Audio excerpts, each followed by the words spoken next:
Cibiru Lio. Barangkali hanya sebagian orang saja yang faham jika ditanya di mana letaknya daerah ini. Namun akan berbeda jika langsung disebut nama Mang Duye.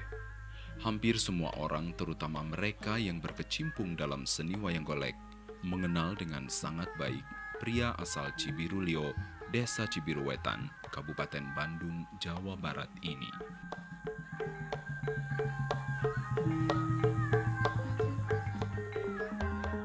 Untuk berkunjung ke rumahnya, kami pun melewati gang yang dindingnya penuh dengan grafiti tokoh-tokoh wayang.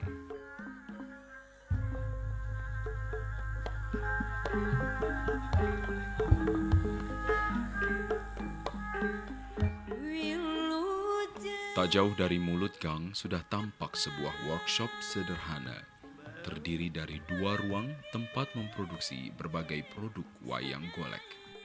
Bahwa di Cibiru inilah jenis wayang golek yang menjadi ikon masyarakat Jawa Barat ini dilahirkan.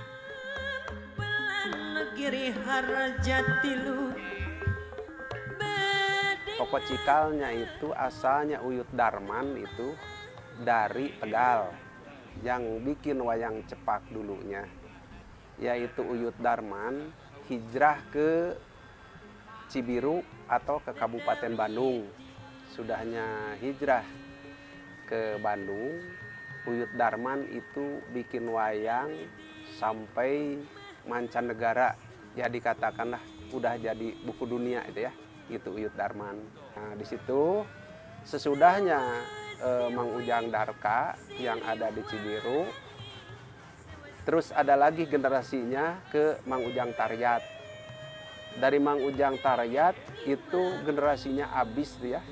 Sekarang udah meninggal dunia. Ya diteruskan ke bapak, teman-teman bapak ada yang bikin kerajinan yang sampai sekarang, tapi itu udah meninggal semuanya.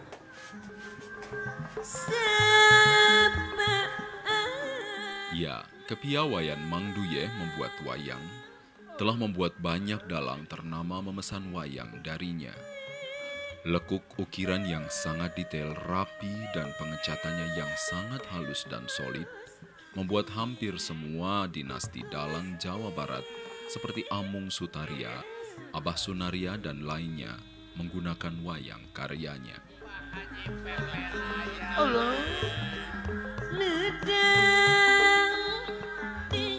Dalam perjalanannya berkarya, Mang Duye pun dipertemukan dalam sebuah pameran dengan seorang dalang terkenal yang sangat kreatif dan inovatif.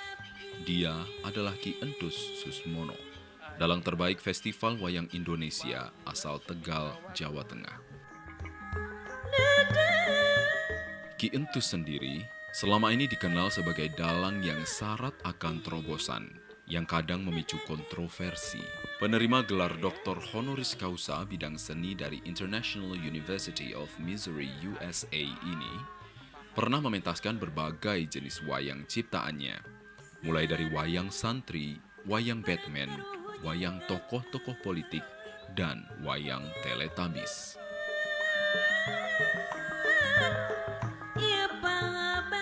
Waktu Bapak pameran di Jakarta di Kota Tua, waktu pameran wayang Indonesia ada Ki Entus. Katanya, Mang, saya mah belum pernah beli wayang di tempat pameran katanya. Kak Mang katanya bisa beli wayang ya. Udah aja katanya, Mang. Ke rumah saya katanya, ke kantor dinas saya. Ki Entus minta bikin wayang. Bagaimana katanya ini wayang golek sama wayang cepak, kalau disatukan bagaimana katanya ya. Ki, kalau saya bisa saja, tapi saya minta waktu 1 minggu ya, kata saya. Nah situ wayang masih belum dikasih nama, ini wayang apa gitu ya.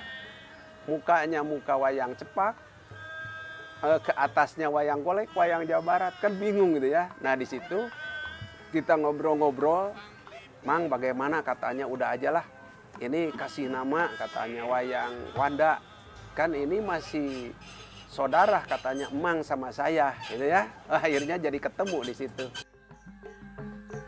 Dari pertemuannya itu pun kemudian disepakati pembuatan wayang Wanda. Menurut bagian-bagian tubuh yang mewakili asal daerahnya, yakni wayang golek Jawa Barat dan wayang cepak Jawa Tengah.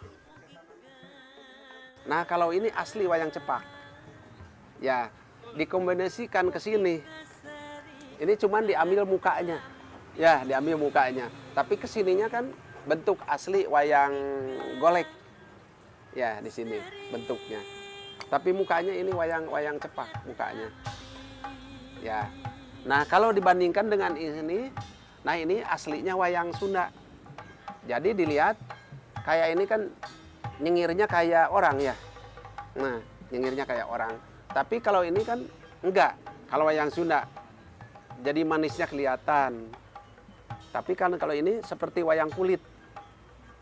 Kayak wayang kulit yang ini. Tapi kalau ini kayak wayang orang. Ya, itu di situ perbedaannya gitu. Perbedaannya. Maka itu Ki Entus tertariknya di situ. Jadi katanya, wah ini bagus katanya, Mang. Katanya. Ini mahkotanya yang dikatakan mahkota Sunda atau Jawa Barat. Khas Jawa Barat, ya. Ya ini mahkotanya asli wayang cepak. Nah, cuman kalau ini wayang cepak, pakaiannya juga cuman begini, ya. Tapi kalau wayang golek udah mewah, pakaiannya kayak ini. Kalau wayang golek. Jadi pakaiannya kan ini kan bisa dipakai untuk pentas dalang, bisa dipakai hiasan juga sama. Ya. Jadi ini ada bedanya. Nah, sekarang si wayang itu yang udah jadi wayang Wana, yang ini pakaiannya jadi ke sini. Dipakainya kayak ini. Coba biar kepalanya ini. Ya, biar ya ini harus sama ya. Sumputkeun lah euy. Bisa ningalieun. Biar gini aja ya. Nah, kayak ini. Nah, yang ini. Ini ada bedanya ya. Tuh. Dilihat dari sini. Ini sama Arjuna, terus dilihat mukanya. Ya, jadi ada bedanya yang sebelah sini. Ada kelihatan. Nah, jadi pakaiannya kayak ini. Kalau udah jadinya. Jadi tetap pakaian sama tangan asli Jawa Barat. Cuman mukanya aja gitu.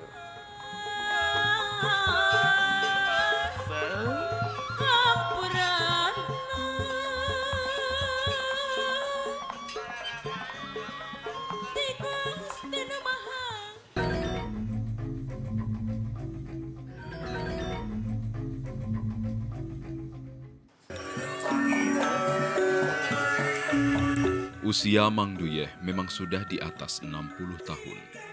Tapi gerakan tangannya masih sangat terampil mengukir detail-detail wayang. Kecakapan ini pula lah yang membuat sosok Mang Duyeh belum bisa tergantikan oleh para pengrajin wayang lainnya. Barangkali sekarang ini hanya ada 1 atau 2 orang yang bisa menyamai keahliannya. Berangkat dari nilai-nilai ketekunan, kejujuran, dan keadilan, Mang Duyeh memproduksi setiap wayangnya. Kalau menurunkan misalnya bisa bikin wayang, itu harus tekun dulu. Tekun, kesabaran, dengan kehidupannya, keadilan, kesabaran, keterampilan. Kalau kita misalnya masih yang punya nafsu misalnya, ya, aduh kita ya sering amarah, itu jangan. Kan ini yang dipakai pisau. Pisau kan lebih tajam dari silet. Pisau goloknya juga sama. Nah di situ kalau kita tidak bisa membendung nafsu, itu tidak mungkin bisa bikin wayang. Karena barang tajam semuanya. Jadi harus tekun dengan kesabaran, keadilan. Masalahnya kan yang dikatakan gini lah. Kalau pertama bikin wayang, yang ini misalnya, wah saya udah bisa bikin wayang, misalnya cek gitu ya, baru bisa bikin wayang. Kan ini ada buang, untuk dibuang, dibuang, langsung dibuang. Terus bikin lagi, udah dicat misalnya. Dan di situ ada tiga macam. Yang satu lagi udah dibuang, udah jadi. Yang satu lagi, Pak, saya minta wayang, dikasihkan, itu dikasihkan wayang. Itu belum sampai tujuan jadi uang. Nah, di situ ada lagi, waduh ini salah saya, wah udah aja dibakar aja lah. Jangan sampai ke situ, kan di situ keadilan, ketenangan, keterampilannya di situ harus ada.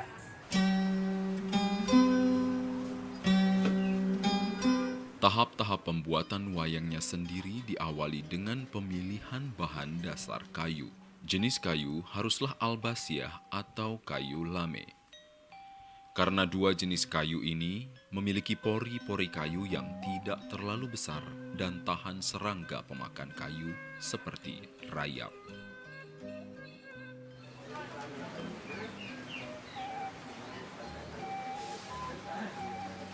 Ini kalau pembikinan wayang dari kayunya, kalau di Jawa Barat yang dipakai ada dua macam, ada kayu albasiah, ada kayu lame. Kalau kayu lame untuk wayang kecil, tapi kalau albasiah yang dipakai untuk wayang dalang.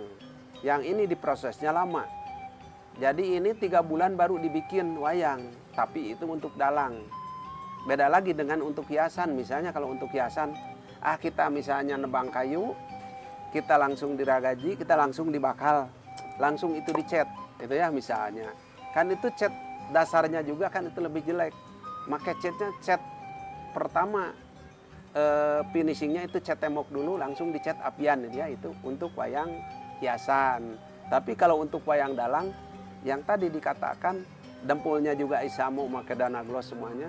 Jadi harus proses kayunya yang bagus. Dengan umurnya kayu 11 tahun atau 12 tahun ini baru dipakai.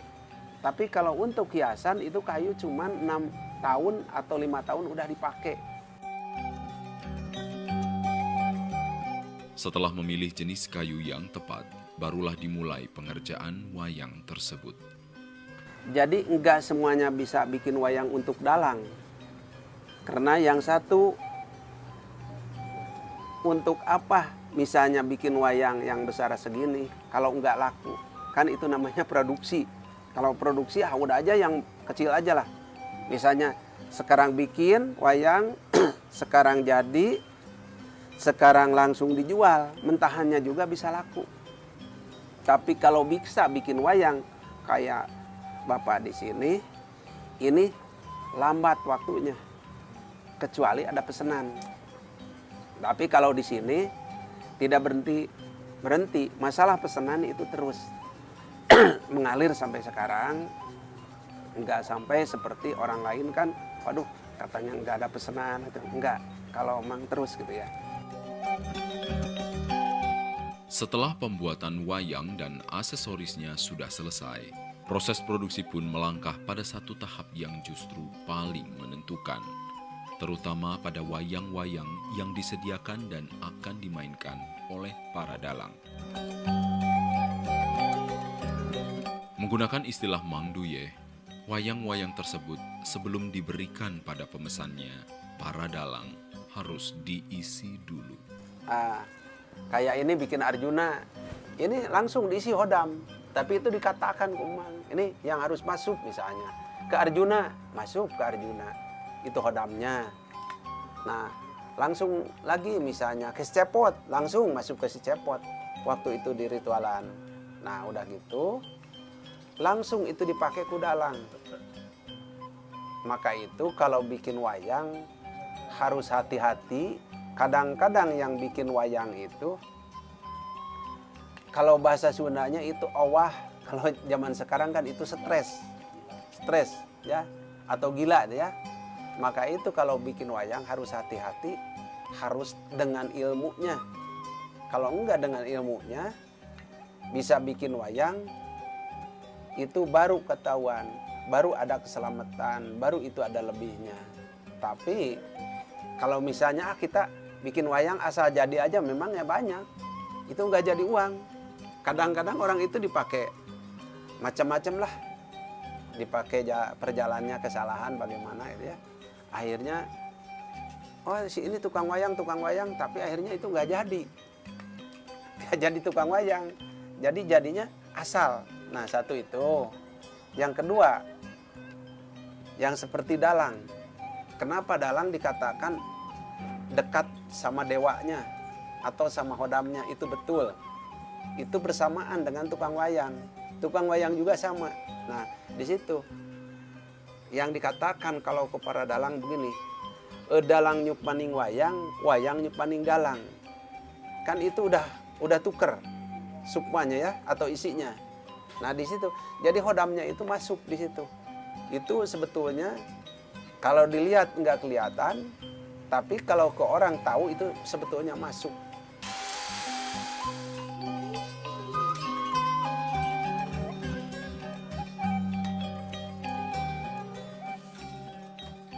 Pembuat wayang dan dalang adalah dua sosok yang tak terpisahkan. Keduanya saling melengkapi dan saling membutuhkan.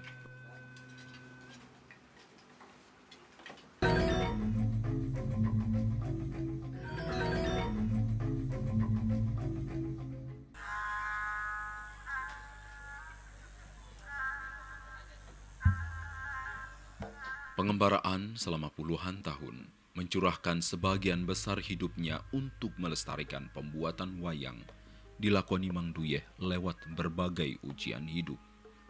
Dia tak selamanya sukses, pernah pula menelan pil pahit. Di satu masa di awal tahun 90-an, Mang Duyeh lewat payung Yayasan Sanding Kusuma berhasil membuat padepokan di tempat yang baru di kawasan Lembang, Bandung Utara. Ribuan pesanan wayang golek dari dalam dan luar negeri datang silih berganti. Mang Duyeh pun mampu menciptakan peluang kerja bagi puluhan pengrajin wayang. Belum lagi ratusan murid yang pernah berguru padanya dan kemudian melanjutkan usaha mereka sendiri. Ya, profesi sebagai pembuat wayang sesungguhnya cukup menggiurkan jika dijalani secara serius. Untuk pengecat wayang yang sudah mahir misalnya, satu buah wayang bisa dihargai Rp100.000. Jika sehari bisa menyelesaikan 5 buah saja, sudah lebih dari cukup untuk biaya sehari-hari. Namun demikian, krisis ekonomi kemudian datang menghancurkan segalanya. Berkurangnya permintaan dan modal produksi kemudian membawa kembali Mang Duyeh dan krunya kembali ke Cibiru. Meski usahanya tak lagi sebesar dulu, beragam pesanan tetap mengalir. Bahkan Mang Duyeh kerap diundang ke luar negeri untuk memamerkan wayang karyanya seperti ke Turki dan Jepang. Di dalam negeri, salah satu karyanya yang dibuat 2 tahun lalu dan sangat menarik adalah 2 buah wayang setinggi 3 meter. Patung wayang ini kini dipajang di Museum Wayang Jakarta.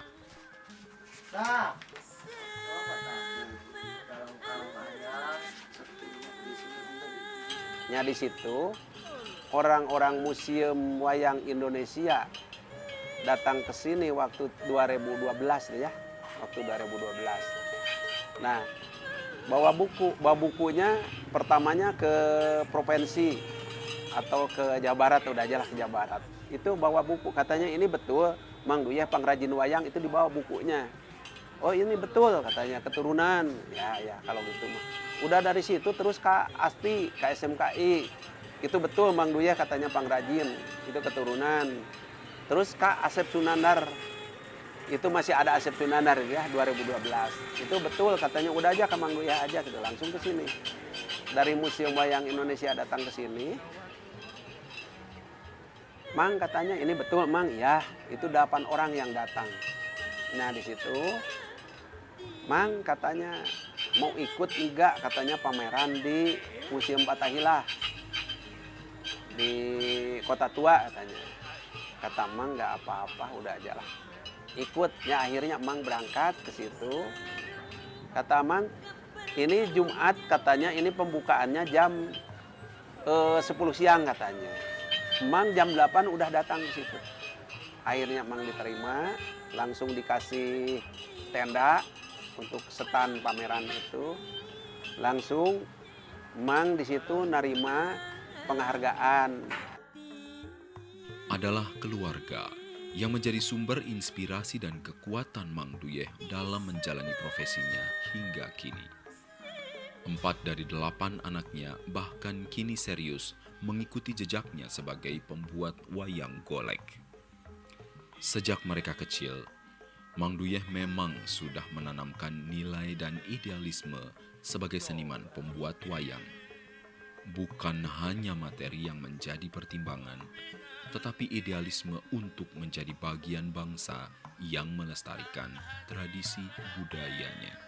Barudak wayahna dina waktu ieu mah urang teh anu digeluti ku urang masalah wayangnya, wayang golek anu baris ku urang dilestarikeun budaya-budaya urang anu ti awal nepikeun ka ayeuna kasebutkeun warisan budaya Indonesia.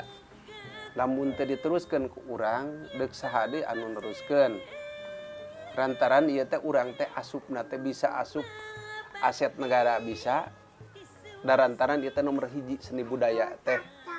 Tah ayeuna barudak kudu ngararti meungpengarora keneh nya. Tah lamun urang anu minat kana wayang berarti urang lebih alus. Generasi muda urang teh atuh lebih maju ulah nepikeun ka katingaleun. Kudu lebih utama ayeuna.